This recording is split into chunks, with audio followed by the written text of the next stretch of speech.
Good morning. Good morning, Your Honor. John Kawai for Plaintiff Ashley Repp. Morning, Judge Dale Hayes on behalf of Nick Carter. Morning, Your Honor. Mark Boscovich on behalf of Shannon Ruth. Good morning, Your Honor. Jamie McAnally, also on behalf of Shannon Ruth. Good morning. And good morning, Your Honor. Karson Bright on behalf of counter defendants Melissa and Jerome Schuman. Good morning.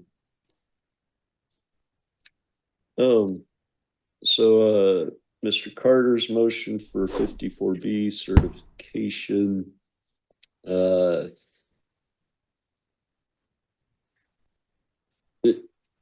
I'm probably inclined to deny it, but here's kind of my thoughts, but I welcome arguments. But so I believe that the effect of the order would be that, or the prior order, that is, the effect was, that the counterclaims against plaintiff rep are gone, but I believe that plaintiff rep's actual claims are still in front of me, and so this position that, well, if I grant this motion for 54B cert, would avoid two trials. I mean, we're still here moving forward, I think, on rep's claims, where we would have a trial, but anyway, that welcome arguments. Thank you, Judge. Well, I'll start with what your inclination concern. First off, Judge, you're correct with the anti-SLAPP ruling. Ms. Rep's claims as a plaintiff survived, but those are completely different claims with completely different elements than Carter's counterclaims. Mm-hmm. So if we go forward with these claims and try that case, it wouldn't alleviate the need to retry the case with respect to Carter's counterclaims. So I want to make that distinction right off the bat. Her claim is essentially a civil sexual assault claim, a civil battery claim, whereas our claim is a civil conspiracy. And the reason why there's no just reason for delay, which wasn't addressed by Rep in her opposition, is that, the primary counterclaim we have against all counter defendants, Judge, is this civil conspiracy, to defame and extort Mr. Carter. All three of the other counter defendants filed anti-SLAPP motions just like Rep.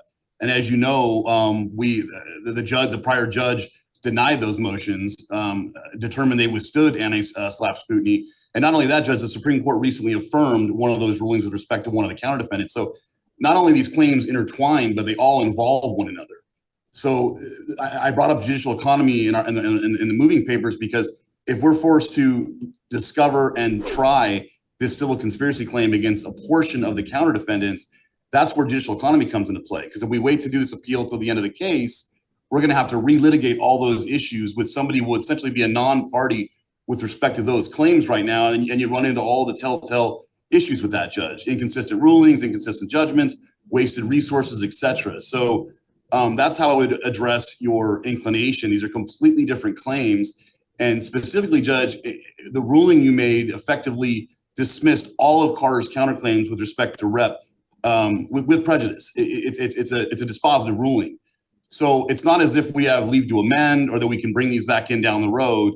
The case is over for all intents and purposes, and forcing us to wait, all it would do was create those judicial economy problems, and there'd be no positive, there'd be no upside, no reason to do it. And that's what the standard is under 54B, is no just reason for delay. The arguments asserted by counsel in the opposition. Bear with, hold on one moment. Sure. Yeah, so no, thank you for clarifying that. So related to that, I guess though, and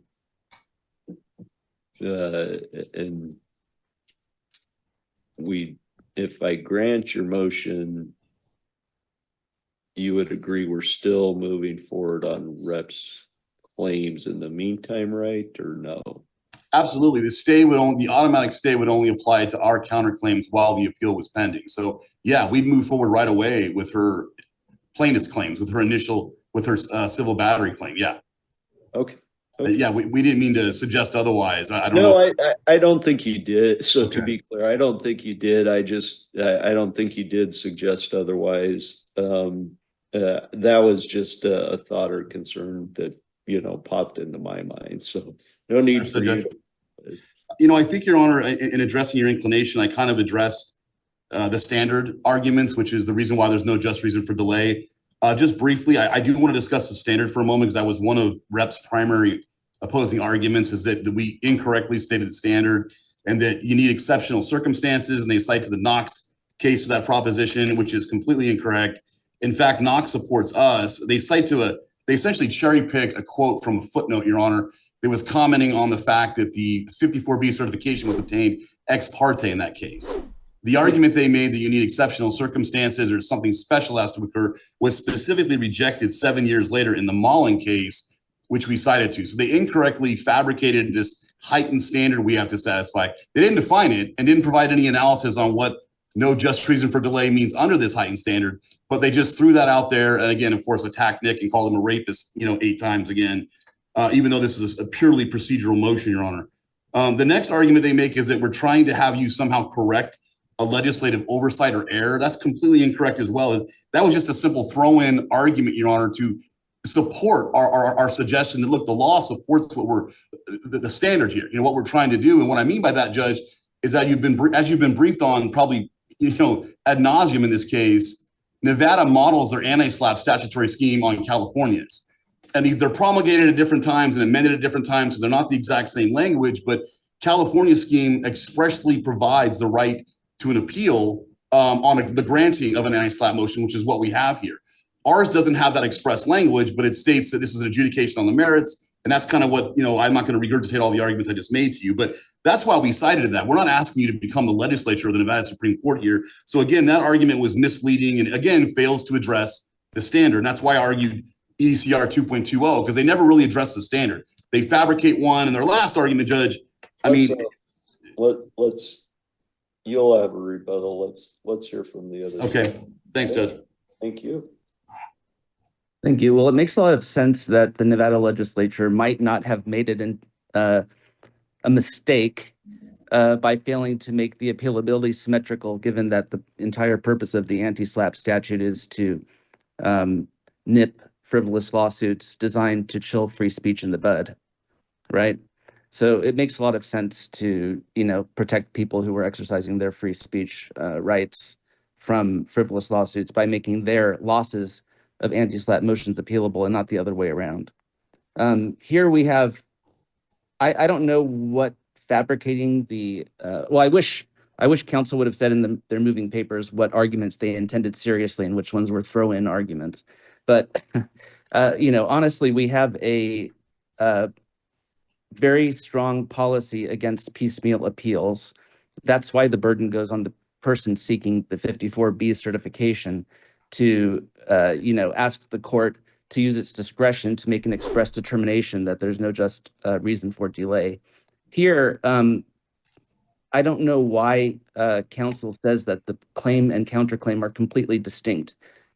Clearly, if plaintiff succeeds on her claims, the counterclaim fails for the exact same reasons that their case has been thrown out on anti-SLAPP grounds, right? Because it will have been further adjudicated. It's been adjudicated already that Carter, by his own admissions, committed some act that, made the counter defendant, Ashley Repp, justified in making the statements that he's trying to sue her for making. So let me, because I chimed in with your colleague on the other side, so I'll do the same with you. So what if any is the harm or prejudice to your client if I grant it, given that he confirmed it, and like I said, they didn't even hint at this, it was just me, but he confirmed, hey, the claims can go forward. We're not seeking to stay those. So what's the harm or prejudice to your client if I grant the motion? Well, my understanding is that they want the claims to be tried in the same trial. So it would result in some timing, some necessity in coordinating the timing. Okay. I cut you off. Anything further? Those are the main points, Your Honor. Thank you, Mr. Higgs. Thank you, Your Honor. Once again, Your Honor, he got into the NRS 41660 argument. That's not the standard. We didn't make that argument non-seriously, as he suggested. It was just a context argument Don't for you. worry about it. Okay. Don't worry. But again, the standard here is 54B. It's not 41. It's not what 41 says. We're not asking you to prove this appeal under that section. So I don't know why we keep going back to that. Next, counsel argued that the proof and the claims and everything would be the same. We're talking about completely different claims here, Judge. And even if you want to say the defamation claim and the civil battery claim are similar, we have 5 other claims here that have completely different elements in defamation.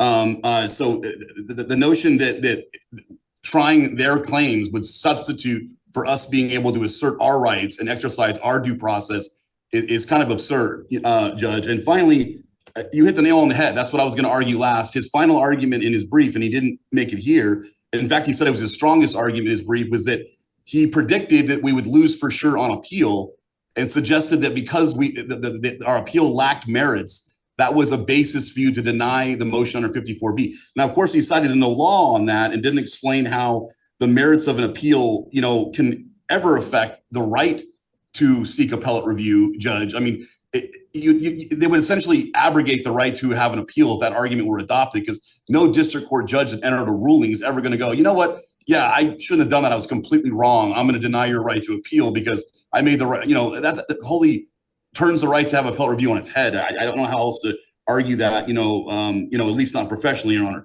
Finally, he argues that his prejudice is timing. This conspiracy claim is going to be tried no matter what, Your Honor, because all of our other counterclaims withstood anti-SLAPP scrutiny. And again, the primary one, the Nevada Supreme Court's already affirmed. So there's absolutely no prejudice to Ms. Repp that would flow from granting this motion. I'm going to cut you off again. I'll apologize, but hopefully you'll be okay, because I'm going to grant Mr. Carter's motion for NRCP 54B certification. There is no just reason for delay for reasons set forth in the motion reply argument. There's no harm or prejudice given that the plaintiff rep's claims can proceed forward with discovery and trial.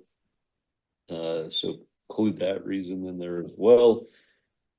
So prepare the order, grant your motion, submit to counsel for review and approval. Thanks, Judge. Thank you. Thank you, Your Honor. Your Honor, this is Karson Bright on behalf of the Schumans. I think we were also on the docket today for a status check, which is why I'm here and appearing. I just wanted to make sure you didn't want any comments on that. I don't know if you are. I apologize. Is there anything to report? Your Honor, if I could, Mr. Boscovich, I apologize, Mark, emailed me late. I was in a mediation till late last night, asking us to kick out the initial expert disclosures, really all the DISCO deadlines. We don't have a problem with it because obviously the other cases are currently being stayed while they're on appeal, or the last 2 counter defendants anyway. So, Mark, my only thought is maybe 3 months instead of 6, and we can revisit it. I think 6 is a little bit lengthy, especially since we just got the order affirming the Ruth appeal. That's fine. Is everybody else okay with that? I mean, generally, Dale, I'm okay with it, but we just got the order that the appeal is going to be ruled on the papers in November. I don't foresee us getting a decision for probably 90 days. I mean, to be safe, I would say 6 months, but I'm fine to do 3 for now and then revisit. Okay, let's do that. And I'll put on the record right now, we're not going to give you a hard time. We want the case, as you do, tried together, and we want to have more, the depo's done one time versus twice. So we're not going to, Let me chime in. Do you all, because I'm kind of lost, but can we continue this status check out 2 or 3 weeks? And well, I prefer you rule now, Your Honor, just because the initial expert disclosure, if we are going to move it, is kind of imminent. It's 3 weeks out. So we couldn't, would you agree, counsel? Yes. It's January 27th, Your Honor. So the sooner we can get a decision on this, the better. And this is Karson. I agree as well, Your Honor.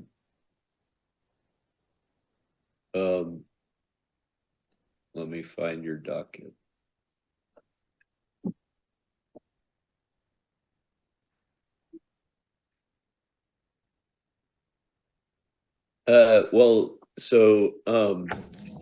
do we have? So my first question, I guess, would be, do we have all the plaintiffs here? Looks like somebody from where yeah. Say that again. I believe so.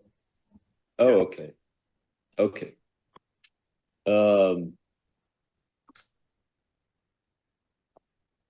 So, you're currently set trial in August, right? How far out do you want that moved? 3 to 4 months. Let's say, No objection from us, Judge. so I've got January 5, 26 or March 16, 26. I'd probably tell you guys March, but anybody object to that? Your Honor, this is Karson Bright. I would choose the March date preferably, just because I have no idea when my appeal is going to be decided on, and if we need to revisit, I think that makes more sense. No objection from Carter, Judge. No objection from Ruth. Okay. So we'll put you on our March 16 trial stack. Make sure we give you them an order. And I'll set in chambers. We'll give you an order that has you for March 16. You should get that at the latest on Monday. You all meet and confer in good faith, work back from those trial dates, and come up with your proposed discovery deadlines. Do a stip if you can. Hopefully you can, just put a simple stip, hey, here's our amended discovery deadlines, and I'll sign that, given that I'm already moving your trial. And let's set in chambers 2 weeks from today to get that stip, and or if you can't work it out, a motion. Thank you very much, Your Honor. January 10th, Your Honor. Thank you, Your Honor. One more I missed the item. date. Thanks, Judge. One more item before you go, Your Honor. My apologies. The anti-SLAPP appeal was actually affirmed in part and reversed in part. So we are going to be filing a motion for fees. So I was wondering if we can get a briefing schedule for that. So meet and confer in good faith. Okay. Thank you, Your Honor. Thank you all. Thanks, Judge. Thank you.